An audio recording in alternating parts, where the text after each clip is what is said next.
welcome everybody to the third and final Q&A of this retreat. Welcome to ask any questions you'd like. So who would like to begin?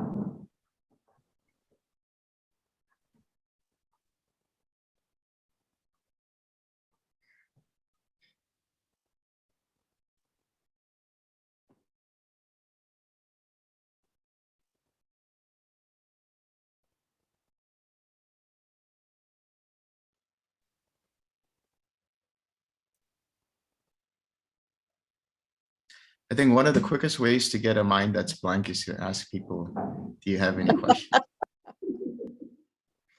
Delson. Works every time. Works every time. Yes. During Buddha's time also, some people became Sotapanna immediately, but throughout their life they remained only Sotapanna. You're saying with Vipassana? In Buddha's time. In Buddha's time, sorry. Yeah, people like Anathapindika and Visakha, they became Sotapanna very quickly. But I think till the end of their life, they were only Sotapanna. So in these days also I see people become Sotapanna. It takes a long time to become Anaga. That is the reason. Well, I could only... Delson, could you repeat the question please? Yeah, sure. The question is, in the Buddha's time, we see some individuals becoming Sotapannas and getting stream entry, but they don't move forward, or it takes quite some time for them to move forward towards Sakadagami and so on. Is that right? Is that the question? Is that right? Yes. Okay. So I could only give you my understanding of it, or how I would probably look at it. It's quite possible that those who do gain Sotapanna quite quickly had a very clear mind to be able to see the Dhamma and then be able to listen to it and then experience stream entry without meditating. Meaning they probably became Sotapannas upon hearing the Dhamma, and so they didn't move forward because maybe they didn't practice Samadhi, maybe they didn't continue to develop bhavana, continue to develop Samadhi. So that's one possibility. And another possibility is that for some people it takes time. Some people it does just naturally take time. It's just a matter of how quickly you're able to let go of things and how clearly you're able to see dependent origination, how clearly you're able to see the impersonal nature of things. And the more you let go, the easier it becomes for you to experience the next attainment. So that would be my understanding of it. What is your understanding about this concept of paramitas mentioned in commentary? 10 paramitas. The paramitas, or the paramis, yeah. What is my understanding of that? I see those as qualities of mind to be developed, regardless of whether if somebody is taking the bodhisattva vow and continue to develop them over lifetimes, or whether you develop them in one lifetime just as a non-bodhisattva. If you think about it, in the case of the Buddha or the bodhisattva who becomes a Buddha, they have to develop each of the paramis, and I think it depends upon the Mahayana tradition and Theravada tradition. We'll stick to the Theravada for the time being, where there are certain qualities like patience and loving kindness and compassion, generosity and truthfulness and so on that have to be developed and ultimately perfected. In fact, the paramis or paramitas mean perfection. It's a mind that is perfected in all the wholesome qualities, or the main fundamental wholesome qualities.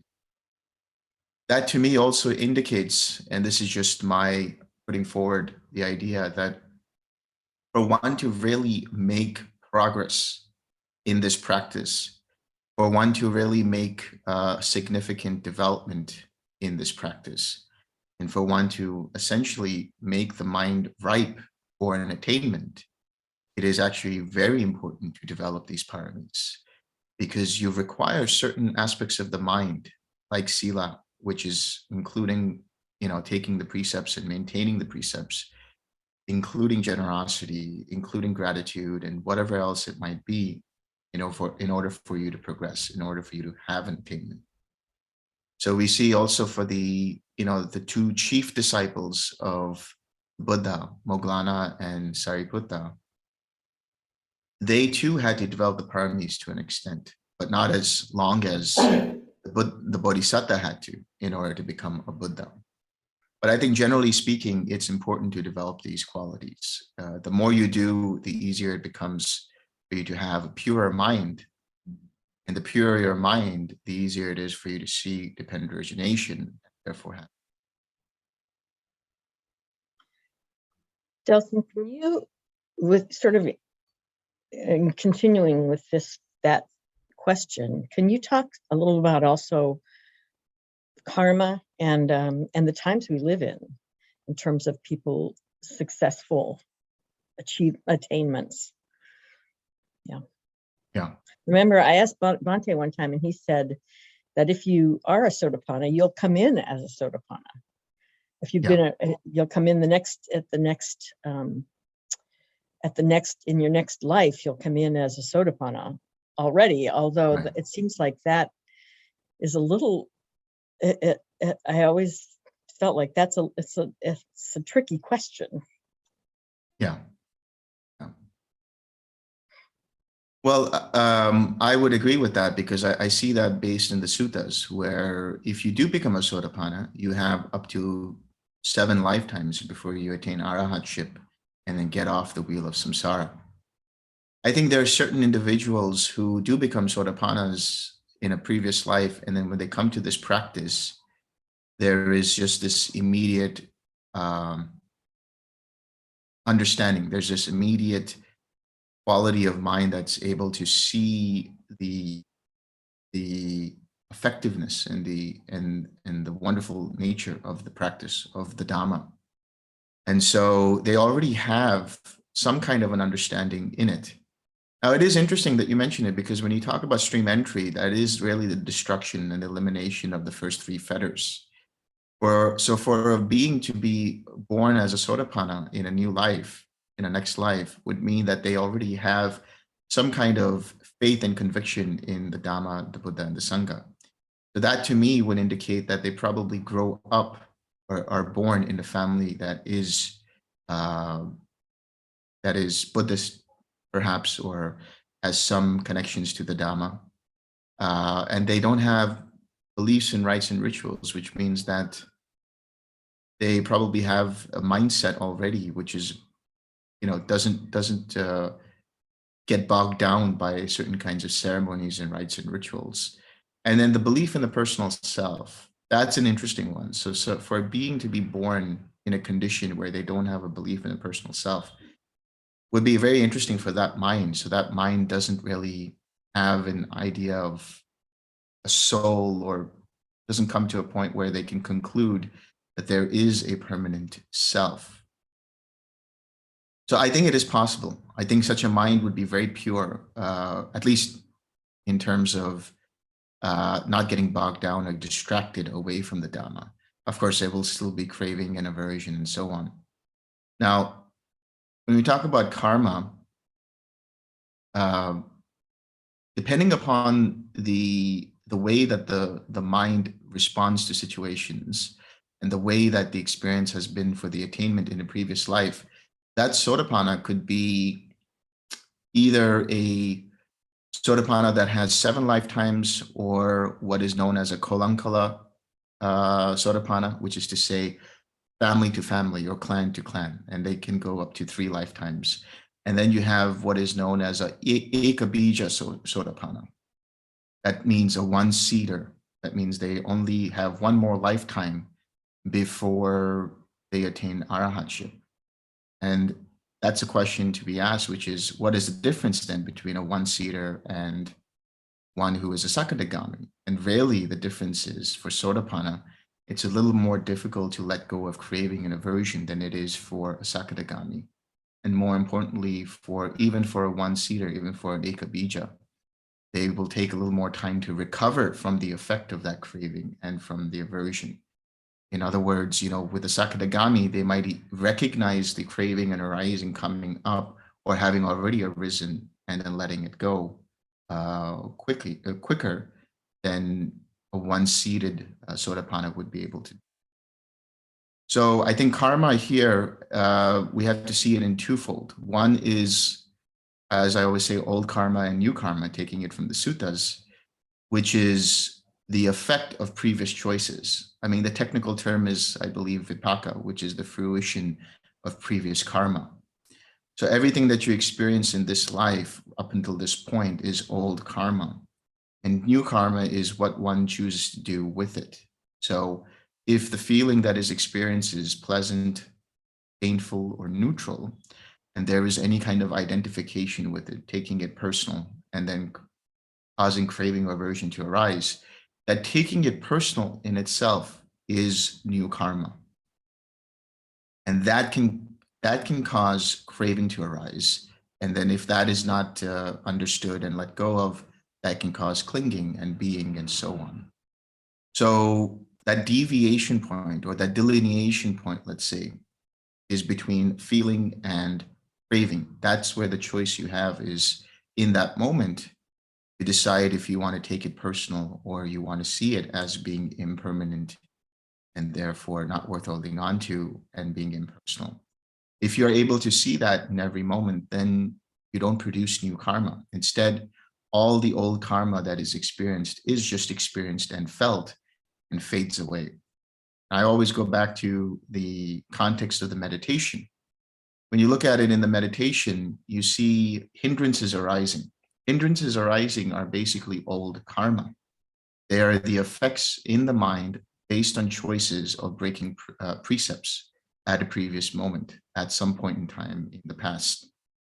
So when they arise, if there is any other reaction other than right effort, which is to say that the mind takes that hindrance to be personal, identifies with it, pushes it, resists it, does anything with it except for seeing it for what it is and letting it go, then that mind is liable to produce new karma, and that's why it strengthens that hindrance. Whereas if you siksar it, if you relax and let it go, then it fades away. It might come back again, but it's much weaker.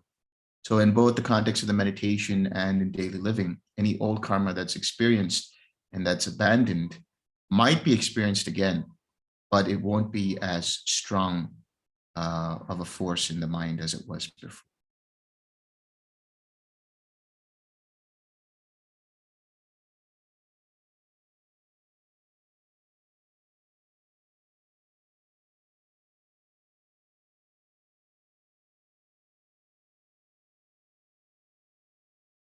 Anyone else?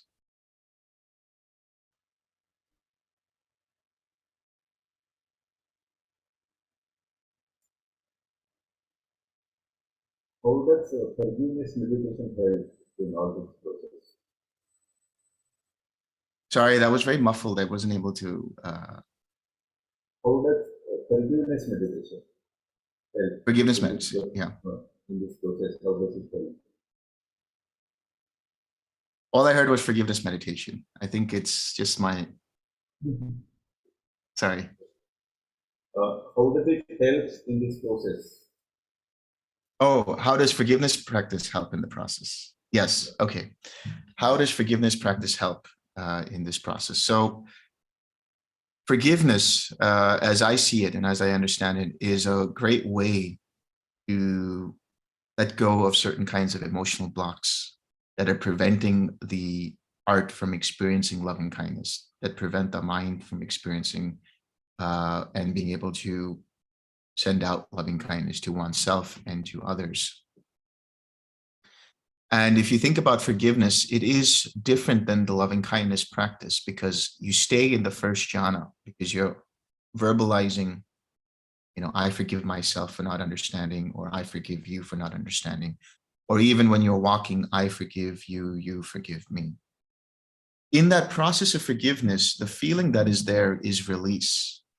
It's a pure form of just letting go. It's just relaxing and letting go through that forgiveness practice.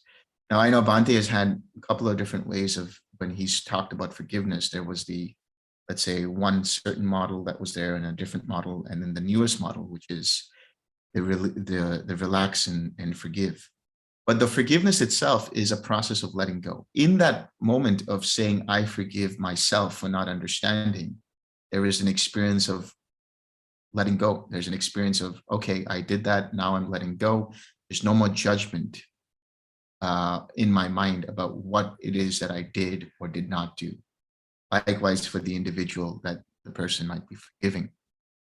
And it is also something that helps in terms of, I always say, or I've begun to say that two of the things that I've noticed with, in terms of common challenges in the practice for meditators when they're starting out,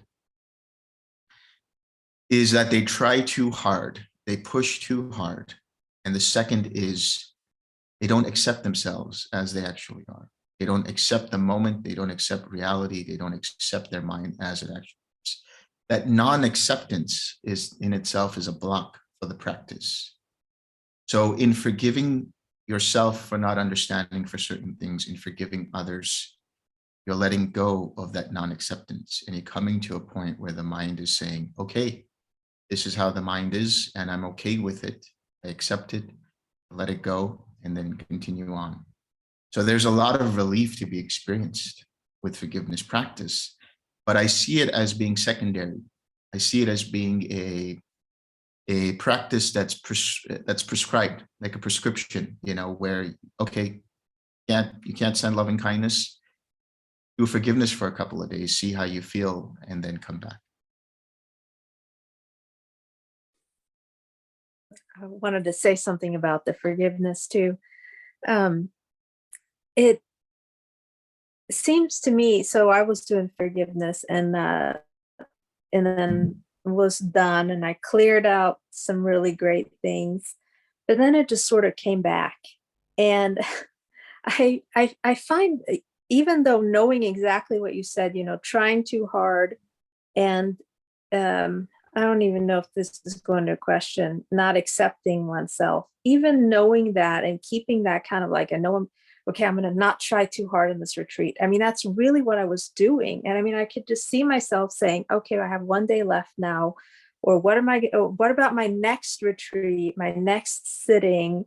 It was always like that. And I would just try to relax it. But it was just like this intense wanting to get somewhere. I don't know what you can say to that, but. Well, from what you're saying, it brings up an interesting point that if I tell you not to try too hard, or if anybody tells anybody not to try too hard, it's important not to try too hard to not to try hard. Yeah. Can I just add something? Something that I found really is helpful, seems to be helpful with people trying too hard, is to really clearly identify it as being unwholesome. And somehow that, it's like, oh, it's not, that it's filled with craving and it's really, to say it's unwholesome. What you're doing is unwholesome. And somehow that, it sort of like trips a switch a little bit for people to understand, oh, and they kind of get it. So I don't know if that's helpful, but actually that's pretty vital. Yeah. It is. Because you also see the consequence of trying too hard already, which is, that when you try too hard, restlessness arises, tension arises, tightness in the head arises. And one of the things to that point, which is, how do you notice the difference between what is wholesome and unwholesome? What is unwholesome will always cause tightness and tension in the head. So if your intention is unwholesome, you will find tightness, you will find tension. If it's wholesome, your mind is open and spacious and clear and filled with joy or any other wholesome quality of mind. So trying too hard, yeah, I think that's a great way of looking at it. If you see trying too hard as being unwholesome, then you can just see it as another distraction, as a hindrance. Let it go and then pull back a little bit and then continue on. Well, I have a follow-up question to that. And that's really good. I like that idea. I had not thought of it as being unwholesome. But how everyone is saying, will say, well, just tell yourself it doesn't matter what happens. I don't care what happens. You're not.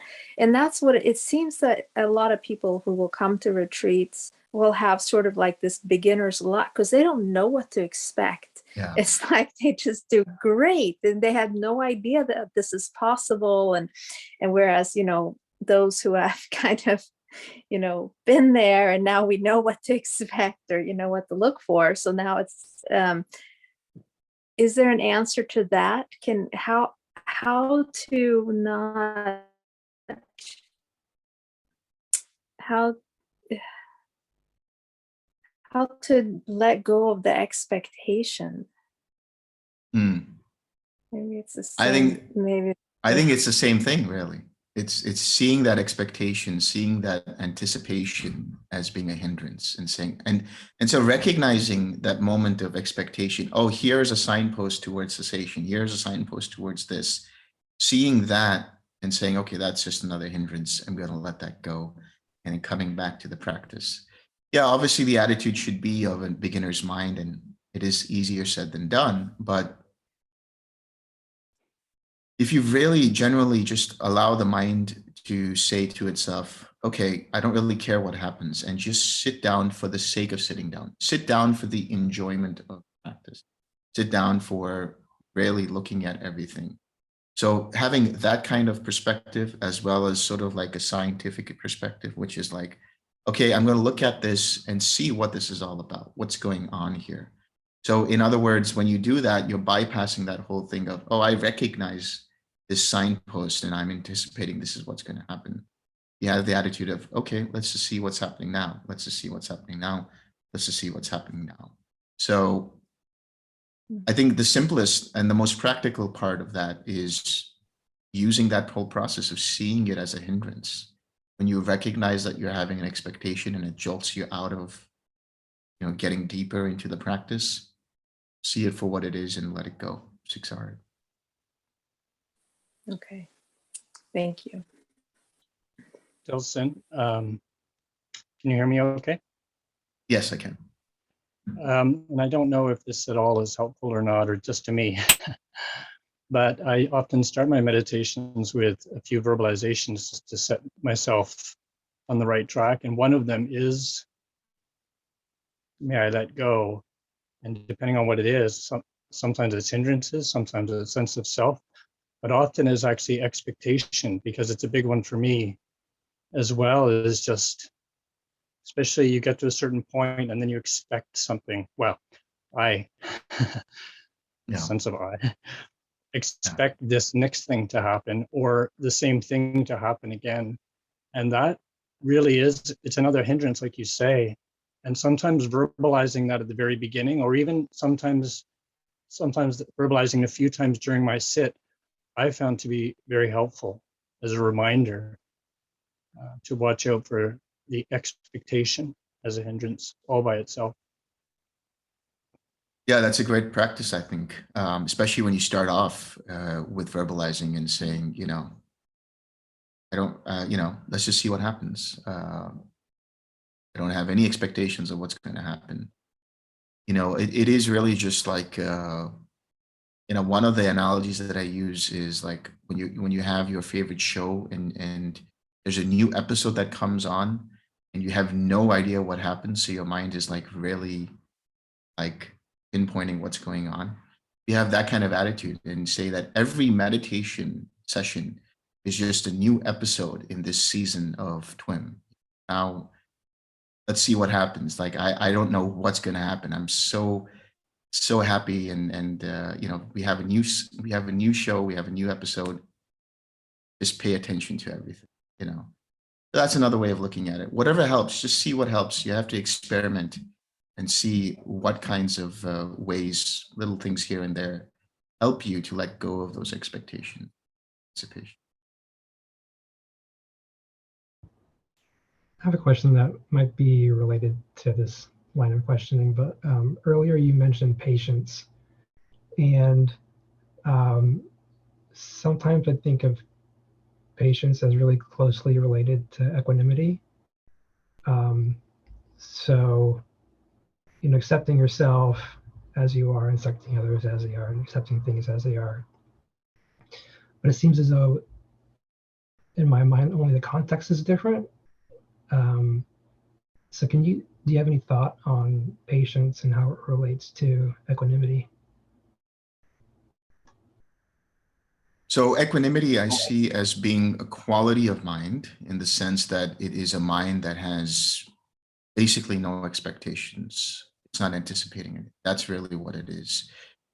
When you look at the Upanisa Sutta, there's 23 different links over there that talk about dependent origination, to that which causes suffering, the transcendental dependent origination, that is, in a sense, I call dependent cessation, that leads towards the cessation of perception, feeling, and consciousness, and the experience of nibbana. And you will see that towards the end of that, towards nibbana, towards freedom of mind, it says in Pali, Yata Buddha Jnana Dasanam. That is to say, the knowledge and vision of things as they really are. And I equate that to equanimity. You're just plainly seeing things as they really are, without any reaction to them, without any response to them, just seeing things as they really are. That's really what equanimity is. It's complete balance, either being affected on it on a positive level or on a negative level, or even on a neutral level, just seeing it as it really is without identifying with it. Patience I see as being a, let's say, an antidote, in a sense, for that expectation, for that anticipation of something. Patience is just waiting, not even waiting. Waiting would be a wrong word, because if you're waiting for something, you're not actually having patience. That's the way I see it. You're waiting in line, you don't have patience. But if you're just in line, in the queue, doing your thing, then you have patience. You're just there. You don't have any expectation of what's going to happen, and you're waiting in that sense. But waiting for nibbana is in itself a type of craving. It's the craving to be, the craving to have something, craving to possess something. So patience is also a deterrent against that craving to be something, craving to become something, craving to possess something. So hopefully that clarifies the distinction. Yeah, thank you.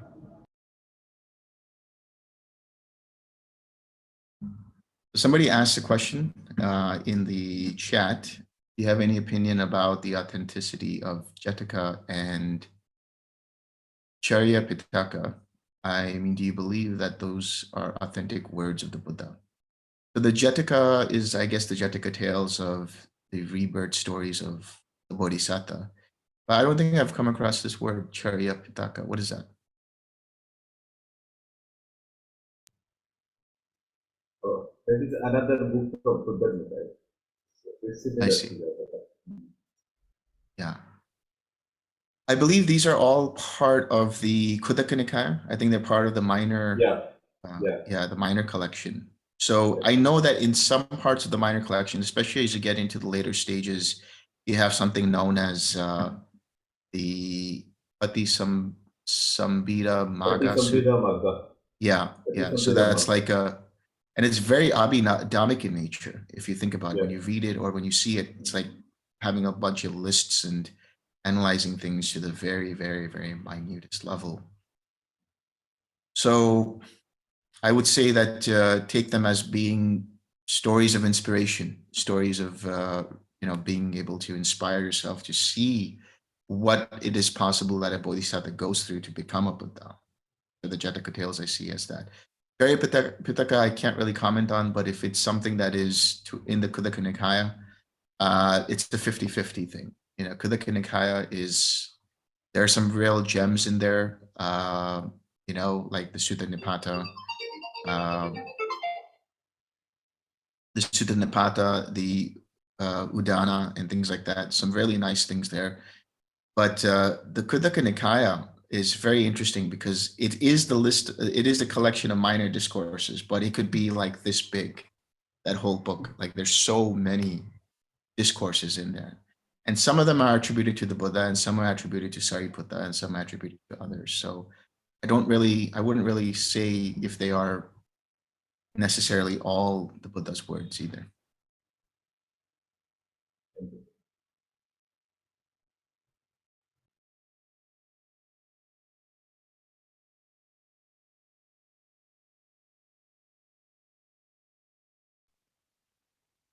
Hi, Delson.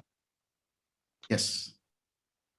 Just, it's not really a question, it's just a request. Could, after this is over, could you spend some time and stay on the call with me? I have just a question about something that arose today in the personal practice that I would like to discuss with you, if that's okay. Sure. Thank you.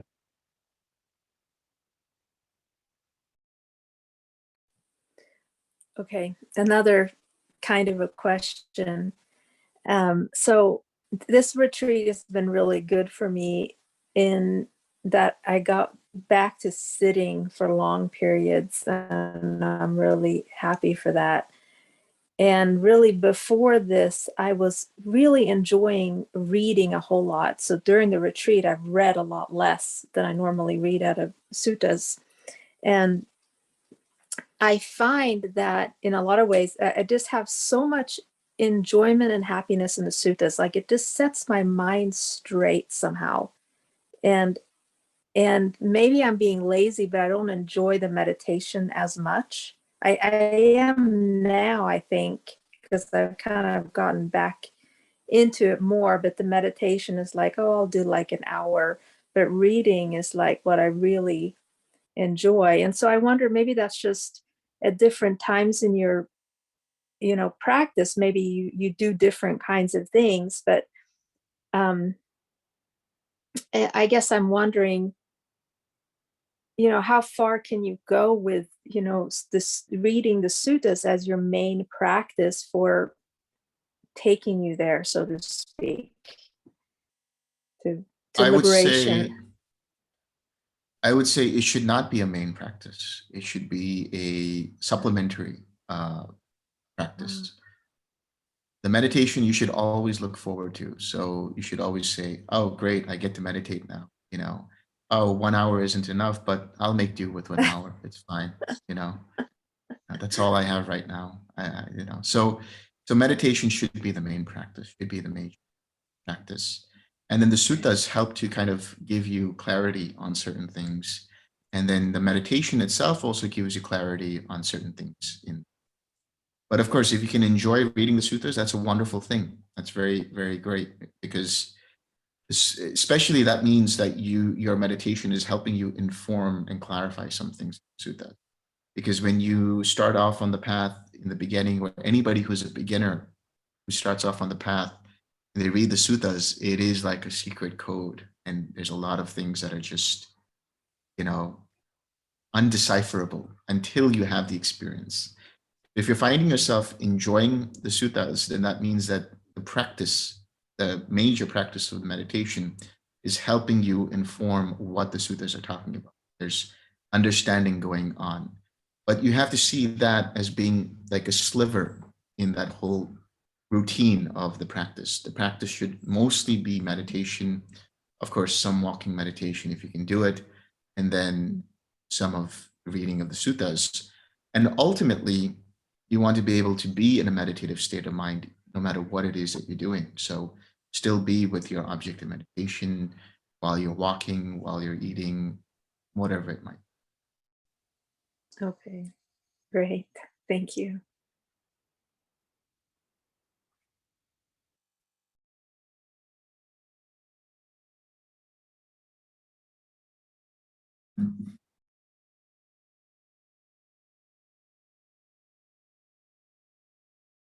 Here's a question. Does an Arhat have the capability of knowing everything about anything like different languages and technologies.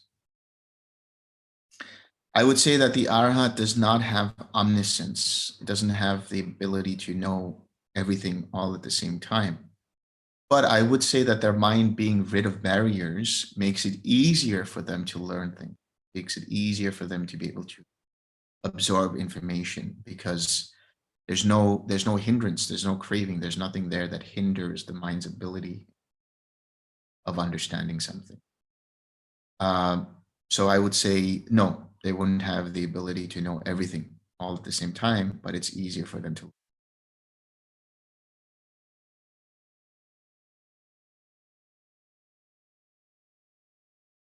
Plus, another thing you have to understand about the Arhat's mind is that they have an intuitive mind. They're always using their intuition. So if there's something that they, they don't know, then they use their intuitive mind. And it's like, since I love Star Wars, I'm going to use the Star Wars analogy. It's like using the Force, getting connected to the Force and understanding what's going on with the person's mind, understanding what choice or what decision would be best for the situation, coming in attunement with the reality and seeing what is best for everybody involved. And that is really using intuition, understanding on a different level, not based on analyzing or rationalizing or reasoning out something, but just using this feeling, using the Force, using intuition to come to an experience or to a decision that is going to always serve that mind or that person well, always.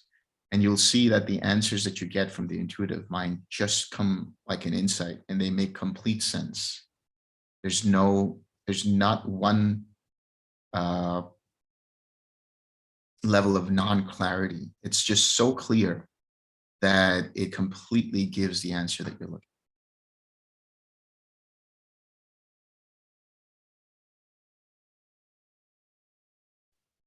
Delson, can I ask you one question? Is very, in I think it's near the area, I would say, for a not for Arahant, of course, like it's maybe the person that who's been practicing a lot, and how that impact to the memory. It's a lot to do with the attention too, right? Because like for example, I'm meditating, like 2-3 hours a day daily. So it is not more than normal people, right? And I'm in the training. Nothing stick. It's all passing through me. So I was wondering, like, what is happening? However, like I think I can piece it together, and then later on I can probably use it. But in terms of memory wise, it's like, because I can really feel it. It's like kind of like, it's all going on and just zone out kind of thing. It just mine is just want to be quiet. That's it. And it's so it's a normal. Nothing come to kin is normal. It's super normal, but but actually, when you think about memory, what is memory? Memory is really the recognition of something. That is to say, it's the perception of something. It's the sanya. So Vedana and sanya are always intertwined. Feeling and perception are always intertwined. So memory is really, or perception is really rooted in memory. But I see memory as being automatic. Now, feeling and perception still continue to be there for the liberated mind, which means there's still memory going on. There's still an experience of being able to remember things, whether it was in a past life or if it was in a previous time in this life, or, so you're always making new memories. But those new memories then don't stick in the way of craving, don't stick in the way of personalizing and identifying. So when nothing sticks in the mind, that means that mind is rid of any kind of barriers for that time. So there's no craving there. There's no grasping. The stickiness, the sticky quality of the mind is because of the grasping. But they can still understand what's going on and develop or produce memories based on what it's experiencing. But again, like I said, those memories won't be taken to be personal. Thank you. That makes a lot of sense. Thanks.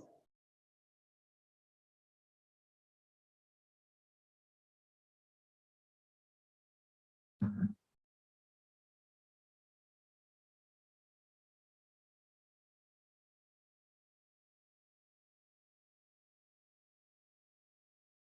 Any more questions?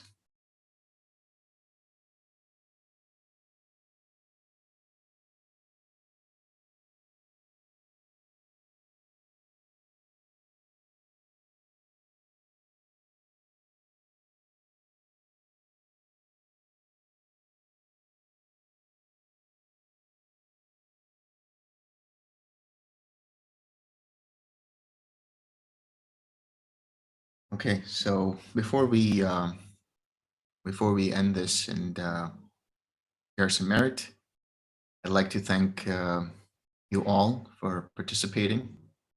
Thank you for all of the efforts that you're doing for your own practice. It makes my work easier. And thank you to Suttavada for Kin for facilitating this, and of course for Sil doing the afternoon sessions. So thank you, everyone. Let's share some merit. We are also grateful for all the guidance and the May suffering ones be suffering free, and the fear struck fearless be. May the grieving shed all grief, and may all beings find relief. May all beings share this merit that we have thus acquired for the acquisitions of all kinds of happiness. May being inhabiting space and earth, Devas and Nagas almighty power, share this merit of ours. May they long protect the Buddha dispensation. Sadhu, sadhu, sadhu.